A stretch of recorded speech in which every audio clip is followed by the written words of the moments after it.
चलिए आज हम बात करते हैं खान पान की। सभी के अपने अपने पारंपरिक भोजन हैं और सभी व्यक्ति अपने अपने राज्य में अपने अपने ढंग से अपने अपने सांस्कृतिक कार्यक्रम के साथ अपने अपने पारंपरिक भोजन के साथ जितने भी ओकेजन होते हैं, जितने भी त्योहार होते हैं, सब अपने अपने ढंग से जीते हैं। इसी के लिए प्रयाग शुक्ल जी ने खान पान की बदलती तस्वीर में सब कुछ लिखा है। इनका जन्म 1940 ईस्वी में कोलकाता में हुआ था। साहित्य के प्रति इनकी गहरी रुचि थी। भारत और उसकी विभिन्नताओं को जानने के बारे में उन्हें बहुत जिज्ञासा थी। ठीक है, इनकी रचना खान पान की बदलती तस्वीर इसका सशक्त उदाहरण है। साहित्य के प्रति इनका झुकाव बाल्यावस्था से ही रहा है। खान पान की बदलती तस्वीर के माध्यम से लेखक श्री प्रयाग शुक्ल ने आधुनिक युग तथा पश्चिमी सभ्यता के कारण खान पान की बदलती हुई तस्वीर दिखाई है। पिछले 10-15 वर्षों से हमारे देश की खान पान की संस्कृति में बहुत बदलाव आया है ना। जैसे कि दक्षिण भारतीय खाना, इडली डोसा, बड़ा सांभर, लेकिन सिर्फ अब ये दक्षिण भारत में नहीं रह गए हैं, ये हर जगह फेमस हो गए हैं। इसी तरह आगे की जानकारी देते हुए हम पाठ में प्रवेश करते हैं। खान पान की बदलती तस्वीर। पिछले 10-15 वर्षों में हमारे खान पान की संस्कृति में एक बड़ा बदलाव आया है। इडली डोसा, बड़ा सांभर, रसम अब केवल दक्षिण भारत तक सीमित नहीं है। इसे अंडरलाइन कर लो। दक्षिण भारत के प्रसिद्ध भोजन में से क्या है? इडली डोसा, बड़ा सांभर और रसम। लेकिन अब ये सिर्फ दक्षिण भारत तक ही सीमित नहीं है, ये उत्तर भारत के लोग भी बड़े चाव से खाते हैं, यहाँ तक कि बड़े चाव से बनाते भी हैं। और अब तो उत्तर भारत की ढाबा संस्कृति लगभग पूरे देश में फैल चुकी है।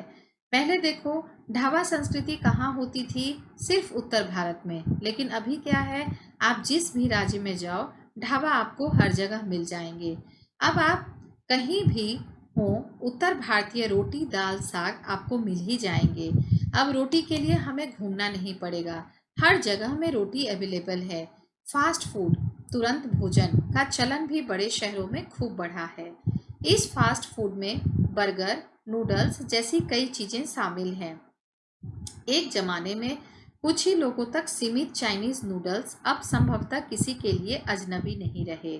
ठीक है, क्योंकि चाइनीज नूडल्स जो है, अब सभी कोई उसे खाना पसंद करते हैं। बच्चे हों, बूढ़े हों, जवान हों, नूडल्स, मैगी और बर्गर, पिज़्ज़ा, हर एक तरह के लोग उसे पसंद करते हैं।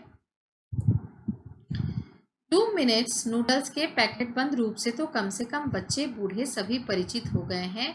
इसी तरह नमकीन के कई स्थानीय प्रकार अभी तक भले मौजूद हों, लेकिन आलू चिप्स के कई विज्ञापित रूप तेजी से घर घर में अपनी जगह बनाते जा रहे हैं। गुजराती ढोकला गाठिया, अब इसको अंडरलाइन करो। गुजराती ढोकला गाठिया कभी खाया है?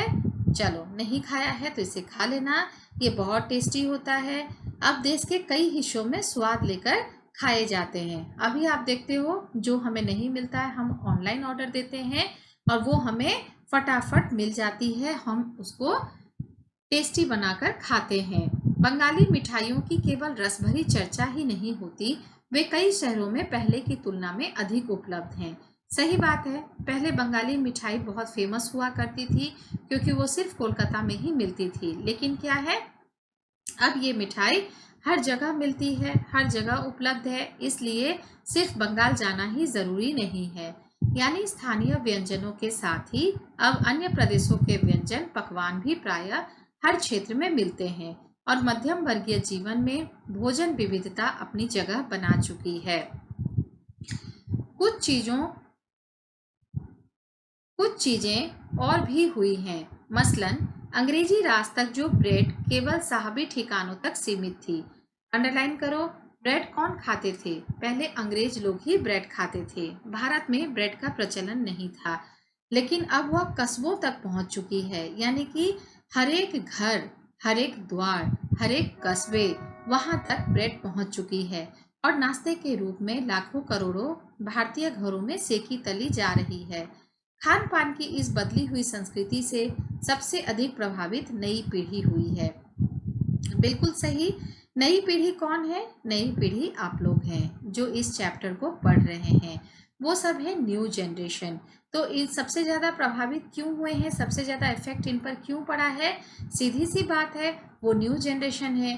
कोई दाल चावल और सब्जी खाना पसंद नहीं करता। वो बाहर के डोमिनोज, पिज्ज़ा, बर्गर, केएफसी इन सब जगहों में जाकर खाना पसंद करते हैं। तो सबसे ज़्यादा प्रभावित कौन हुआ, सबसे ज़्यादा इफेक्टिव कौन हुआ? नई पीढ़ी, दैट मीन्स योर जनरेशन, जो पहले के स्थानीय व्यंजनों के बारे में बहुत कम जानती है पर कई नए व्यंजनों के बारे में बहुत कुछ जानती है। एग्जैक्टली आपको आजकल चाट बनाना आता है, लेकिन हमारे घर में जो गुजिया बनाने की परंपरा है, जो हमारे घर में सेवई बनाने की परंपरा है, वो हम नहीं जानते हैं। स्थानीय व्यंजन भी तो अब घटकर कुछ ही चीज़ों तक सीमित रह गई है। एग्जैक्टली अब पूजा पाठ हो, त्योहार हो, पार्टीज हो, बर्थडे हो, हम क्या करते हैं? ऑर्डर देते हैं। घर में हमने सब कुछ बनाना छोड़ दिया है। इसलिए जो स्थानीय व्यंजन है, जो हमारा लोकल फूड है, उसको भी हम भूल चुके हैं। बॉम्बे की पाव भाजी और दिल्ली के छोले कुलचे की दुनिया पहले की तुलना में बड़ी जरूर है, पर अन्य स्थानीय व्यंजनों की दुनिया में छोटी हुई है। बिल्कुल सही है ये।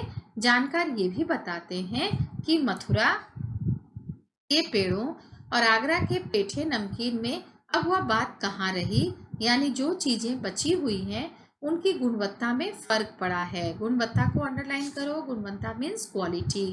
सही बात है, अब वो पहले वाला टेस्ट नहीं रहा क्योंकि उसके क्वालिटी में फर्क हो गया है। अब हर चीज में मिलावट हो गई है। कुछ खाने से पहले कुछ नहीं होता था, लेकिन आजकल क्या है? पेट की शिकायत, कब्ज की शिकायत, कई तरह की बीमारियां पनपने लगी हैं। फिर मौसम और ऋतुओं के अनुसार फलों, खाद्यान्नों से जो व्यंजन और पकवान बना करते थे, उन्हें बनाने की फुर्सत अब कितने लोगों को रह गई है। अब गृहिणियों या कामकाजी महिलाओं के लिए खरबूजे के बीज सुखाना, छीलना और उनसे व्यंजन तैयार करना सचमुच दुस्साध्य है। यानी कि अब कौन बनाए, क्योंकि आजकल मैक्सिमम लेडीज जो हैं वो वर्किंग हैं और वो क्या चाहती हैं? इजी से इजी फूड बनाना और अपना पेट भरना और अपने परिवार का पेट भरना। यानी हम पाते हैं एक और तो स्थानीय व्यंजनों में कमी आई है और दूसरे और वे ही देसी विदेशी व्यंजन अपनाए जा रहे हैं जिन्हें बनाने पकाने में सुविधा हो। जटिल प्रक्रिया, जटिल प्रक्रिया का अर्थ है जो हार्ड मेथड होता है खाना बनाने का, वो कभी कभार व्यंजन पुस्तिका यानी कि जो कुकिंग का फूड बुक होता है, कुकिंग फूड का जो बुक होता है, उसके आधार पर तैयार की जाती है।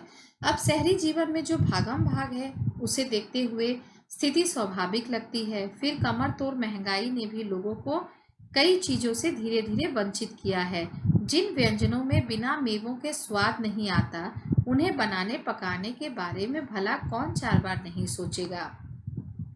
क्योंकि पहले क्या था? पहले लोग आराम से घर में ही सब कुछ बनाते थे, वो शुद्ध रहता था और सब उसे चाव से खाते थे, परंतु अब वैसी स्थिति नहीं रही। खान पान की जो एक मिश्रित संस्कृति बनी है, अंडरलाइन करो, मिश्रित, नाम से ही पता चल रहा है ना, मिला हुआ। इसके अपने सकारात्मक पक्ष हैं। सकारात्मक, सकारात्मक मीन्स पॉजिटिव, और यहीं अगर आप स की जगह पर न लिख दोगे तो इसका ऑपोजिट भी हो जाएगा। और नकारात्मक मीन्स नेगेटिव, नकारात्मक मीन्स नेगेटिव। गृहिणियों और कामकाजी महिलाओं को अब जल्दी तैयार हो जाने वाले विविध व्यंजनों की विधियां उपलब्ध हैं। नई पीढ़ी को देश विदेश के व्यंजनों को जानने का सुयोग मिला है, भले ही किन्हीं कारणों से और किन्हीं खास रूपों में, क्योंकि यह भी एक सच्चाई है कि ये विविध व्यंजन इन्हें निखालिस रूप में उपलब्ध नहीं हैं। आज़ादी के बाद उद्योग धंधे मीन्स कई तरह के उद्योग हैं, small scale industries, large scale industries, नौकरियां, जितने भी जॉब हैं, ट्रांसफ़र, तबादले, ट्रांसफरेबल का जो नया विस्तार हुआ है, उसके कारण भी खान पान की चीज़ें किसी एक प्रदेश से दूसरे प्रदेश में पहुंची है। बड़े शहरों के मध्यम वर्गीय स्कूलों में जब दोपहर के टिफ़िन के वक्त बच्चों के टिफ़िन डिब्बे खुलते हैं तो उनसे विभिन्न प्रदेशों के व्यंजनों की एक खुशबू उठती है। हम खान पान से भी एक दूसरे को जानते हैं। इस दृष्टि से देखें तो खान पान की नई संस्कृति में हमें राष्ट्रीय एकता के लिए नए बीज भी मिल सकते हैं। अब यहाँ ध्यान दो, राष्ट्रीय एकता के लिए नए बीज भी मिल सकते हैं, यानी कि this one will be create one bond between us. राष्ट्रीय मीन्स होता है नेशन, एकता मीन्स होता है यूनिटी, यानी कि हम एक दूसरे को टाइटली एक बॉन्ड बनाकर एक दूसरे से अटैच होते हैं।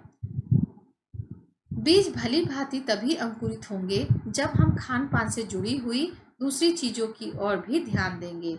मसलन हम उस बोली, बानी, भाषा, भूषा आदि को भी किसी न किसी रूप में ज्यादा जानेंगे जो किसी खान पान विशेष से जुड़ी हुई है। इसी के साथ ध्यान देने की बात यह है कि स्थानीय व्यंजनों का पुनरुद्धार, अंडरलाइन करो इसे, स्थानीय व्यंजनों का पुनरुद्धार भी जरूरी है, यानी कि इस भोजन का रिनोवेशन भी करना पड़ेगा।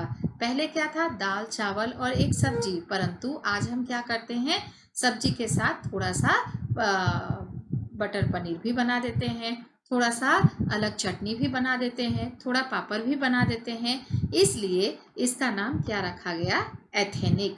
क्या रखा गया, एथेनिक। ऐसे स्थानीय केवल 5 सितारा होटलों के प्रचारार्थ नहीं छोड़ दिए जाने चाहिए। 5 सितारा होटलों में वे कभी कभार मिलते रहें, पर घरों बाजारों से गायब हो जाएं, यह तो एक दुर्भाग्य ही होगा। अच्छी तरह बनाई पकाई गई पूड़ियाँ, कचौड़ियाँ, जलेबियाँ भी अब बाजारों से गायब हो रही हैं। मौसमी सब्जियों से भरे हुए समोसे भी अब कहाँ मिलते हैं। उत्तर भारत में उपलब्ध व्यंजनों की भी दुर्गति हो रही है, यानी कि मैक्सिमम लोग जो हैं वे वेस्टर्नाइज हो रहे हैं, पश्चिमी सभ्यता को अपना रहे हैं। अपने देश के पूरी, सब्जी, छोले, कुलचे, पराठे, इन सबको इग्नोर कर रहे हैं और वो क्या चाहते हैं, ज़्यादा से ज़्यादा डोमिनोज, पिज्ज़ा, बर्गर, इन सब चीज़ों को खाएं। अचरज नहीं कि पहले उत्तर भारत में जो चीज़ें गली मोहल्ले के दुकानों में आम हुआ करती थी, अब उन्हें खास दुकानों में तलाशा जाता है। यह भी एक कड़वा सच है। कई स्थानीय व्यंजनों को हमने तथाकथित आधुनिकता के चलते छोड़ दिया और पश्चिम की नकल में बहुत सी चीजें अपना ली जो स्वाद, स्वास्थ्य और सरसता के मामले में हमारा अनुकूल नहीं है। यानी कि हम वेस्टर्नाइज हो गए और इस वेस्टर्नाइज में हम लोग को किस चीज की आदत नहीं है, जो हमारे शरीर के लिए अच्छा नहीं है, उसे हम सोच भी नहीं पा रहे हैं। हो यह भी रहा है, खान पान की मिश्रित संस्कृति में हम कई बार चीज़ों का असली और अलग स्वाद नहीं ले पा रहे। अक्सर प्रीति भोजों और पार्टियों में एक साथ ढेर सारी चीज़ें रख दी जाती हैं और उनका स्वाद गड़बड़ होता है। एग्जैक्टली आपने भी कभी खाया होगा, जब हम पार्टी में जाते हैं तो बहुत सारा खाना होता है, बहुत सारा मेनू होता है और हम क्या करते हैं, थोड़ा थोड़ा करके अपने प्लेट में ले लेते हैं। इसलिए ना हमें किसी चीज़ का स्वाद पता चलता है और ना किसी के बारे में हम सोच सकते हैं। खान पान की मिश्रित या विविध संस्कृति हमें कुछ चीज़ें चुनने का अवसर देती हैं, हम उसका लाभ प्राय नहीं उठा रहे हैं। हम अक्सर एक ही प्लेट में कई तरह के और कई बार तो बिल्कुल विपरीत प्रकृति वाले व्यंजन परोस लेना चाहते हैं। इसलिए खान पान की जो मिश्रित विविध संस्कृति बनी है और लग यही रहा है कि यही और अधिक विकसित होने वाली है, उसे तरह तरह से जांचते रहना जरूरी है। इसलिए हमें अब समझ में आया कि खान पान की किस प्रकार बदलती हुई तस्वीर हमारे सामने आ रही है।